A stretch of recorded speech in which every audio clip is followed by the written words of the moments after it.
All right, Shalom, Michael. First and foremost, I want to give all praise, honor, and glory to Yahweh, Bahasham Yahushai, Bahasham Rakha Kodash. I'd like to give double honors to the apostles and elders of Great Millstone. I'd like to say Shalom to the elite that teach His word in all true faith and sincerity.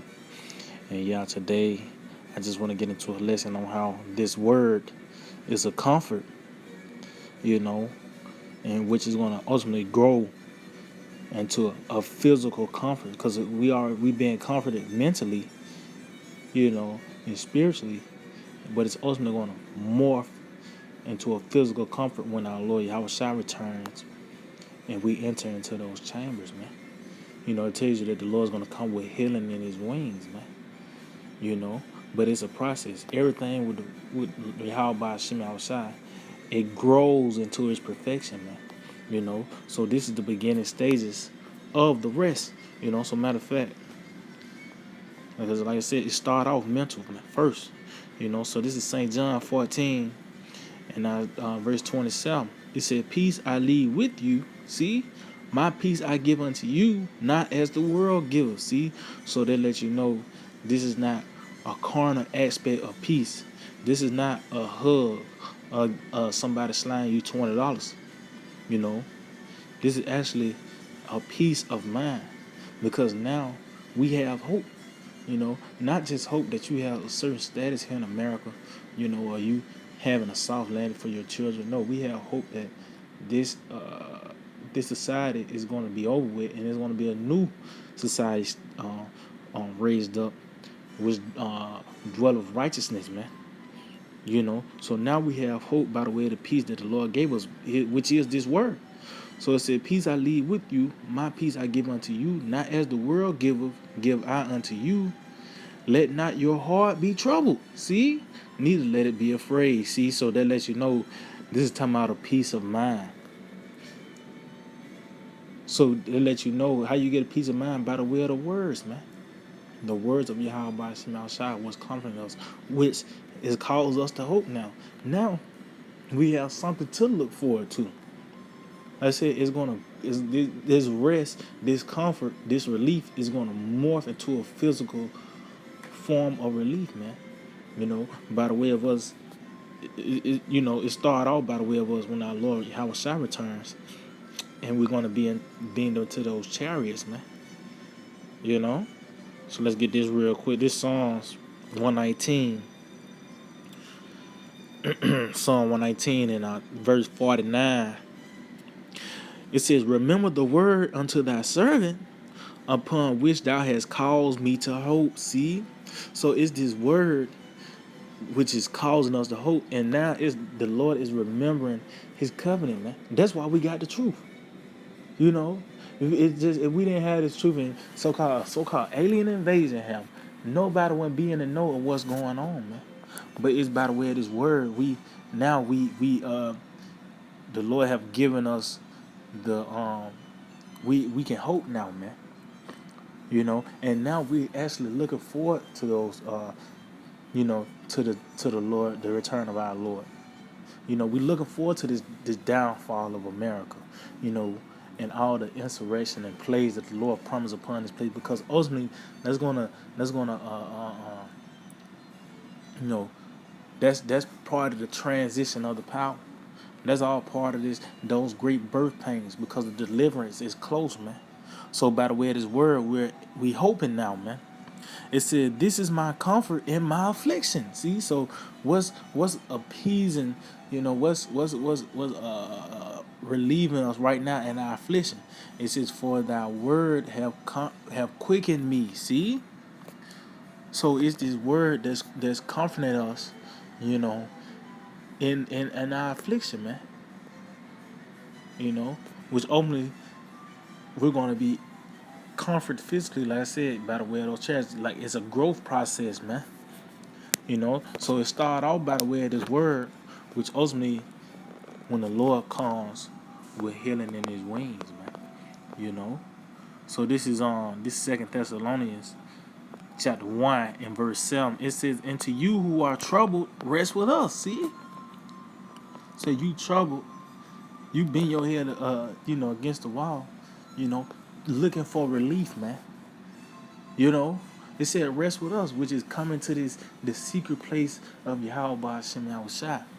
Because ultimately, it says, when the Lord Yahushua shall be revealed from heaven with his mighty angels. See, so that lets you know that's gonna be the ultimate form of rest. You know, is when our Lord returns. That's why it says, matter of fact, is that Thessalonians the 4th chapter? Yep, this is 1 Thessalonians 4. And in verse, I started verse 17. It said, then we which are alive and remain shall be caught up together with them in the clouds to meet the Lord in the air, and so shall we ever be with the Lord. See, so that's pretty much the climax of the movie. You know, when the elect is getting delivered, you know, getting beamed up in the clouds, we're going to be joined with the Lord. That lets you know that's going to be when we join. That's when the marriage is going to happen, man. When we enter into those chambers, man.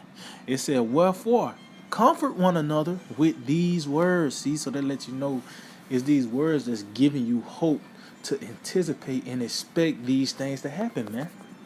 You know? We're gonna, like I said, it grows. This everything, the words of Yahweh Shema Shai grows into its perfection, man. You know, so by the way of this word giving us comfort and hope and relief, it's gonna actually physically happen, man. By the way of our Lord Yahweh Shai, because Yahweh Shai is the embodiment of relief. He is the embodiment of deliverance. You know, of salvation, man. You know, so it's gonna ultimately transform into relief, man. You know, by the way of us going into those clouds. Matter of fact, was that, let me just go ahead and get this. This is St. Luke 16. This is the parable of the Lazarus and the rich man. And pretty much, let me jump to it. Okay. And it came to pass, on verse 22. So this is after the rich man ran his course. You know, and the beggar, he ran his course. So it said, and it came to pass. So when everything was fulfilled, that the beggar died. See, meaning what? Him being at a lower state, it came to an end, man. You know, it says, and was carried by the angels into Abraham's bosom. See, so when you being carried, you actually being lifted up. You can't carry nobody dragging them on the ground. When you carry somebody, you lift them up, man. You know, it said was carried by the angels into Abraham's bosom, meaning what? When you put somebody in your bosom, that's like a form of comfort, man. You know, and that's what's gonna happen when we go into those chariots, man. You know, it said the rich man also died and was buried, meaning what? His course, him being on top, it came to an end, and he was brought low. That's why I say he was buried. You know, he went to the grave. He went to a lower state, man. You know, but the point is that Lazarus, he was carried and he was comforted, man, by the way of being delivered, man. You know, because this matter of fact, let's get something real quick. Because he's gonna be relieved now. You know, it's not like matter of fact, let's just get this real quick. This is Sirach 41. Sirach 41. And you know what? I started at 1. It said, "Oh death, how bitter is the remembrance of thee to a man that liveth at rest in his possessions." And that's talking about Esau, Edom, the so-called white man. His death is coming, meaning his rulership is coming to an end. You know, his status is coming to an end. It said, "Unto the man that have nothing to vex him, see, and that have prosperity in all things, yeah, unto him that is yet able to receive meat." And that's talking about the so-called white man. So that's a bitter thing. That's why you see all this commotion going on now. You know, and this man roaring, you know, causing all this commotion because he see that that he's coming to an end. That death is bitter unto him. You know, he wasn't looking over his shoulders at one point. Tell you that he was not in trouble as other men, but now all that's coming to an end. You know, but there's a balance on the flip side. Verse 2, it said, "O death, acceptable is thy sentence unto the needy." See? And unto him whose strength faileth, that is now in the last age. See, this is it right here. It said, and is vexed with all things, and to him that despaireth and have lost patience. See, so this death, or this the end of this, is acceptable unto the needed. Why? Because that's being relieved, man. You know, so when it said the rich man died, that just means that him being in need, or him being at a lower state, is going to be over with, man. And this is the beginning stages of this. We know that we ain't just we're not conforming to this world. We're not hanging our hat here in America. Now we got hope that it's something next after America. You know, now we got hope that we ain't gotta work a 9 to 5 or pay a damn light bill, some crazy shit like that, man. We got hope that it's gonna be another kingdom established. Where his dwellers righteousness, and our Lord Yahweh Shai is gonna come and deliver us, man. So this rest is gonna actually come into a physical form of rest by the way of our Lord delivering us, man. So matter of fact, I'm gonna end off on what is that? I think that's Malachi. Cause Lord said He's gonna come with healing in His wings. So I start at 1. This is Malachi 4:1. It said, "For behold, the day cometh that shall burn as an oven, and all the proud, and all that do wickedly shall be stubborn." And that's when the destruction comes, man. So that lets you know that when the deliverance comes, the destruction has to come also. That's simultaneous, man. It says, because you can't be delivered if you're not ever in trouble, man.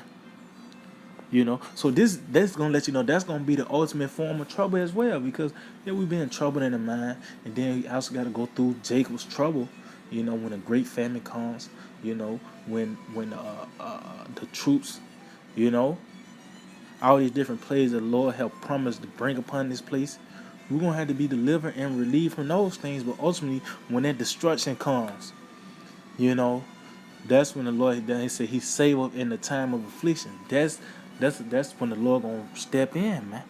That's when He actually gonna show Himself. See, He's showing Himself now. It tells you His face is pretty much this knowledge.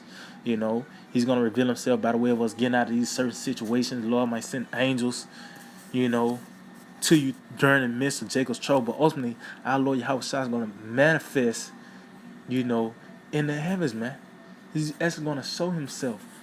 So to let you know that is a process with everything where Yahweh Shai is gonna grow into His perfection, man. So in the time of trouble, that ultimate time of trouble, when that destruction comes, that's when the Lord gonna show Himself. It said, "In the day that cometh shall burn them up," said the Lord of hosts, that it shall lead them neither root nor branch. But unto you that fear my name, see, the elect, it says, shall the Son of righteousness arise with healing in His wings, and ye shall go forth and grow up as calves of the stars. See, so the Lord's gonna come with healing in His wings. We already been healed mentally. This is the beginning stages of the recovery. Is by the way of us getting this knowledge. But ultimately, that's gonna happen when the Lord returns, and we're gonna get those new bodies, man. But the point is that this is that rest, which is gonna actually morph into a physical form of rest when the Lord returns, and we're gonna have those new bodies, man. That's when we're gonna ultimately be relieved. This is the beginning stages now, but it's gonna grow. Ain't nothing stagnant with Yahweh Shai. This rest is gonna grow into its perfection, man. So I just hope to be edifying. I want to give all praise and glory to Yahweh, Ba'ashem Yahweh Shai, Ba'ashem Rakakadash. Double honors to the apostles and elders of Great Millstone, Lady C, Shalom to the elect, that teach the word in all true faith and sincerity.